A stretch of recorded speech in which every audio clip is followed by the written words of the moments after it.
Uzair Bloch साहब के करीबी साथी यारी के हबीब जान बलोच साहब मौजूद। 2012 के ऑपरेशन के खात्मे के बाद पाकिस्तान पीपल्स पार्टी ने फिर राब्ता किया उज़ैर बलोच के साथ कि 5 करोड़ रुपए नकद दिए गए।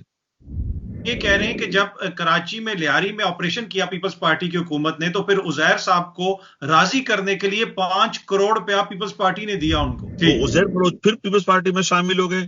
फिर आपने देखा कि कायम अली शाह भी वहां गए, शर्मिला फारूकी भी गई, फरियाल साहिबा भी गई। तो मेरे दफ्तर में भी हमला हुआ था। मेरा अपना भाई जो बाद में शहीद हुआ वो भी जख्मी था। इस बकुल चौधरी असलम के और बकुल पीपल्स पार्टी के रहमान मलिक के तमाम मामलात का सरगुना वो मुझे गर्दानते थे। कि उज़ैर साहब के कहने के ऊपर पाकिस्तान पीपल्स पार्टी की हुकूमत पुलिस अफसरान के तबादले करती। तो एक ग्रुप पूरे कराची में आईजी सिंध तक के ट्रांसफर किया करता था।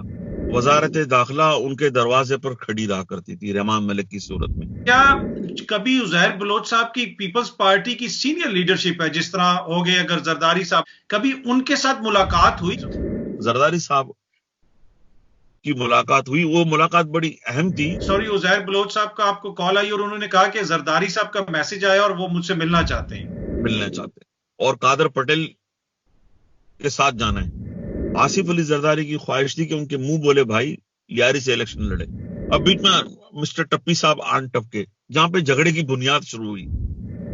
याराने बड़े थे हमारे, जरदारी भी यारों का यार है, इसमें तो कोई शक नहीं। हो गए टप्पी साहब एक दिन दनाते हुए फैसल रजा आब्दी और चौधरी असलम के साथ 50 गाड़ियों के स्क्वाड में लियारी पहुंच गए। हमें फोन आया उस वक्त डिप्टी कमिश्नर का, ये आपने क्या किया?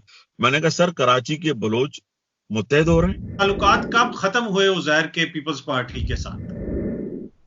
जब हुकूमत खतरे में आ गई।